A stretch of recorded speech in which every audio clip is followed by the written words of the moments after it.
Hello, and welcome to our lecture.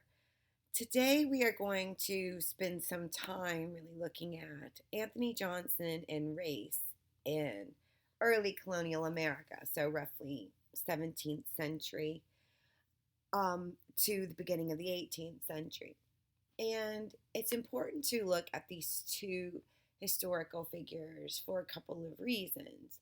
One is it certainly is the topic of this week's discussion, but within this example of these two men demonstrates the changing nature of labor and freedom in British North America.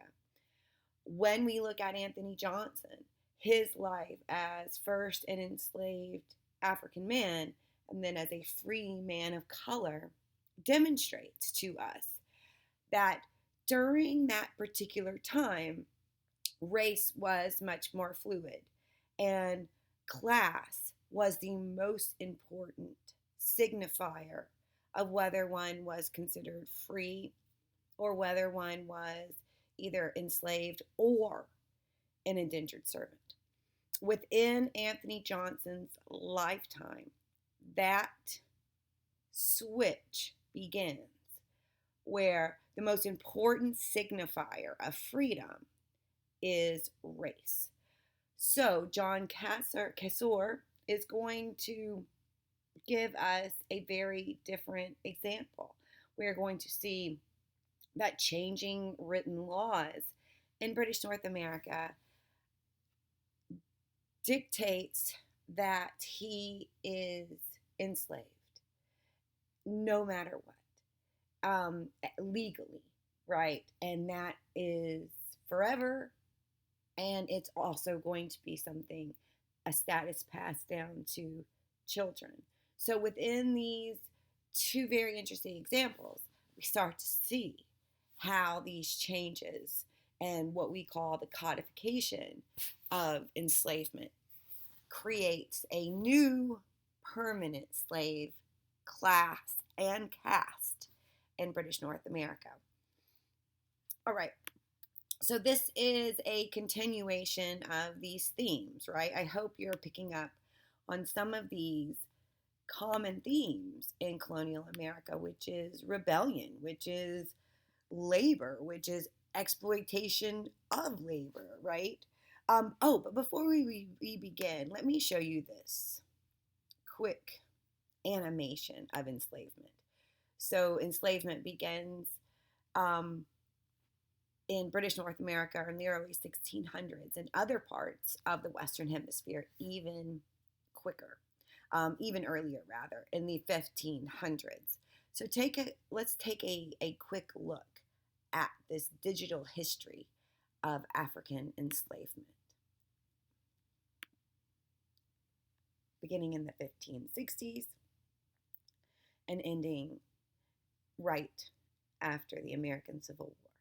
So every time you see one of these small dots, it is a boat leaving West Africa coming into the Western Hemisphere with enslaved populations on board.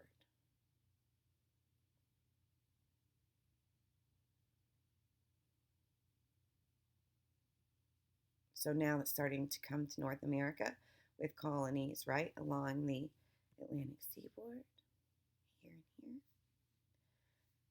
Every once in a while you see a ship going to Europe, of course, as well. But the majority are headed where? Brazil and the Caribbean. Okay, a steady stream heading into New York. 1700s, right?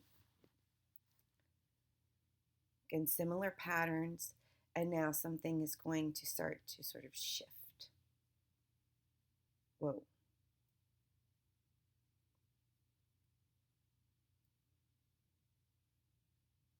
Part of this is very much fueled by sugar, the sugar industry that is blooming across the Caribbean and South American world. Then the American Revolution, somewhat is going to disrupt this a bit, right? At least in terms of North America. And then it's going to pick up again with this focal point being right here, which is Hispaniola and Jamaica. And then it really starts to pick up into Brazil.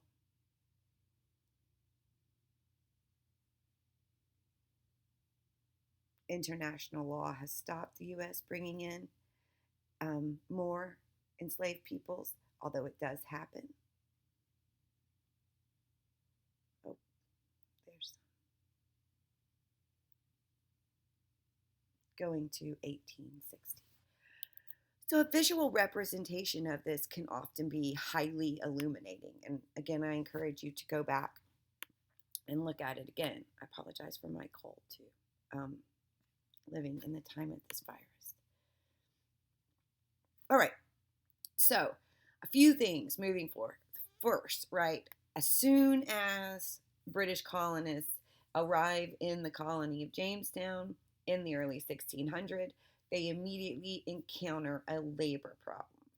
As we already know, indigenous populations are being enslaved, and these enslaved indigenous peoples are also falling ill to smallpox more than anything else, a very communicable disease of which the British had very much become immune at this point in time. So we see the development of sort of three types of labor: indentured servants, right, free people, and then those who are enslaved. The problem is the majority of those in Jamestown are, on the British side, first a part of the aristocracy, meaning that they are rich and have no skills, so they really cannot survive on their own.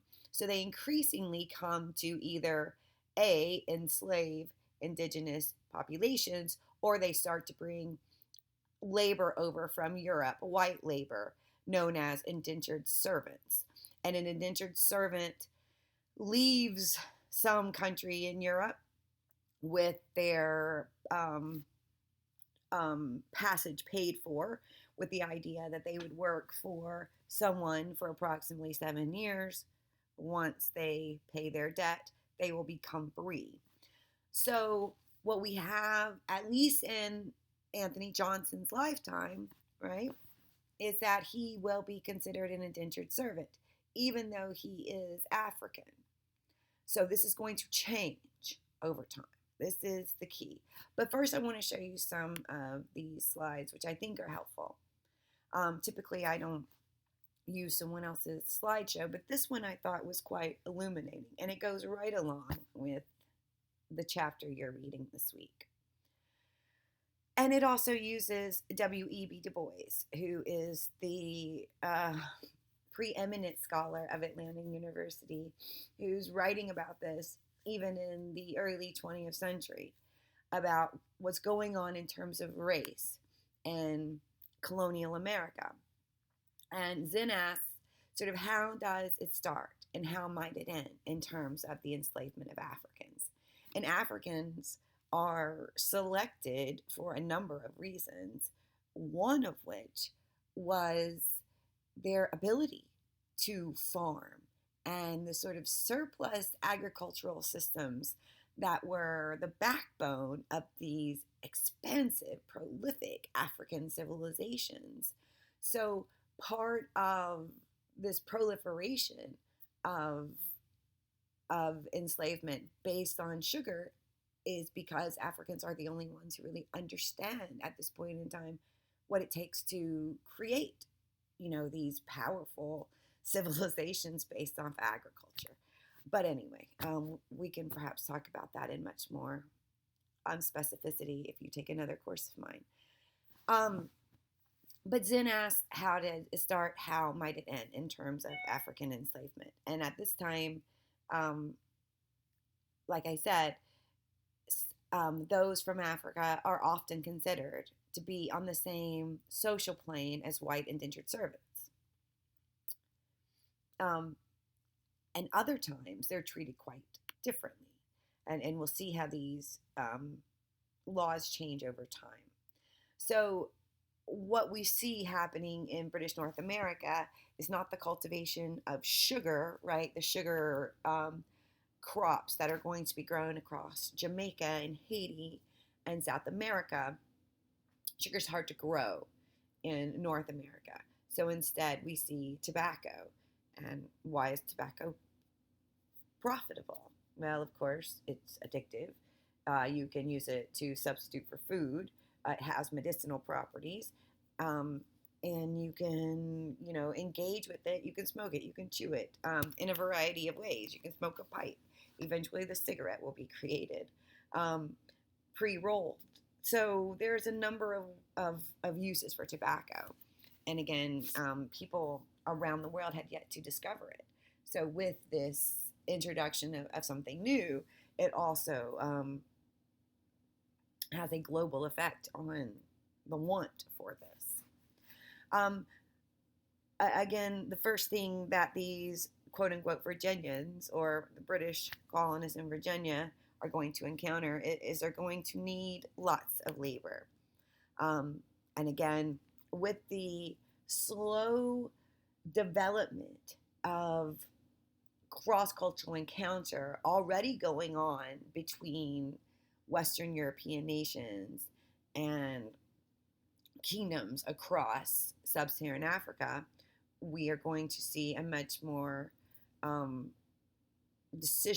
much more defined decision for African enslavement. And Zinn's going to point out, of course, is that what develops in terms of this enslavement is truly one of the most horrific parts of the last 600 years. And there will be a move in so many ways to try to defend it. White politicians continue to try to defend it. And yet it is the indefensible legacy of plantation capitalism that we sort of live with today. The British are not the first to tap into enslavement. This is already going on by other European Western nation states.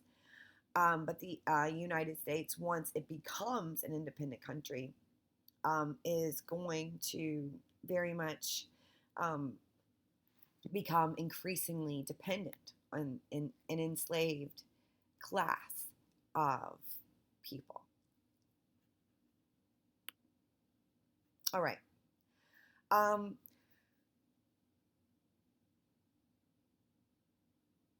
What we also see is a differentiation in terms of race beginning in the early 1630s.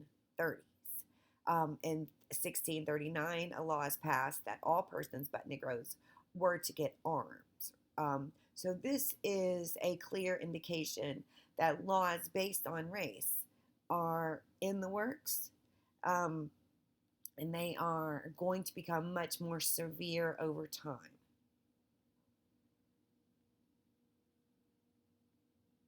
And here there are even sort of physical abuses of African women's bodies by being impregnated by a white man, even though, of course, most of those would have been rape. We also start to see, very interestingly, laws in Virginia passed trying to prevent black and white servants from interacting. So perhaps these are very clear indications of using race as a weapon to keep the servant class divided, right? So we are seeing the ways that Virginia is attempting to use race to keep a permanent underclass of workers. And yet, men like Anthony Johnson are finding ways to become free. At the same time, slave resistance as well as all-out rebellions continue to demonstrate themselves across this time period. There are reports that enslaved Africans are banding together, are taking over ships, are fleeing in large numbers. And this goes on in places across the Western Hemisphere, right? Here we have another example. According to 10 newspaper advertisements between 1736 and 1801, report 1,000 men and 140 women run away under the threat of punishment. Or what does this tell you? It tells us that there are people actively resisting this, that from its inception, people have been finding ways to navigate and even successfully resisting this most oppressive system of the last 500 years. Even under the threat of their lives, people are still seeking and finding ways of achieving freedom. So some of the other things to consider is not only sort of the origins of this brutality on the physical body, but also psychologically. As will be demonstrated in a number of other disciplines, the kind of cellular trauma that accompanies the physical trauma of enslavement can still demonstrate itself today. And that is one of the ways that we can measure the generational effects of this type of all-encompassing oppression. There are examples of slave resistance, slave rebellion across this time and space. We're going to talk about many more of them throughout our class, but one of the earliest does happen in New York, where although we often forget, the enslaved population of New York is about 10%, the highest of all the northern states. And it is a very violent rebellion that brings an end to legal enslavement in New York. And this is also an example of a rebellion that is cooperative amongst those who are enslaved, indigenous Americans, as well as those who were indentured servants. Those who were involved are put on trial and ultimately executed. But the unintended, or rather the intended consequence of this, of course, is it will eventually force the end of slavery in New York. One other thing, and then I want to bring this back to Anthony Johnson. So here we have, again, a picture of him brought to Virginia as a very young man from Angola, enslaved, and then is able to become manumitted, right? So he buys his own, he purchases his freedom, and then buys a plantation that he names the Angola. He has white indentured servants. He has African slaves. He has a wife and children whom he believes he's leaving his land to, just like his white counterparts. He goes to court. He goes to court with his neighbors over borders, and we know that the courts rule in his favor. And yet, eventually, laws are being codified that are, as we're seeing, right, that are threatening his freedom for his children and especially his grandchildren. In contrast, right, Kaser is going to be the first person to be declared a slave for life. And we see this in his court records as well. So here we have this example of two very different ways that enslavement, freedom, and servitude were working in this time period. and the ways that it will eventually shift over time. So this is really interesting discussion, right? One other thing that's happening that is really reshaping these laws is something known as Bacon's Rebellion. And Nathaniel Bacon is a white landowner, British landowner in Virginia, who's very upset because he thinks that Virginia's governor, William Berkeley, is privileging indigenous people over the British. So he fanned the flames of rebellion, leading a group that burned Jamestown to the ground. And what comes out of this, right, is again a more hardened effort to sort of separate, just like I was talking about before,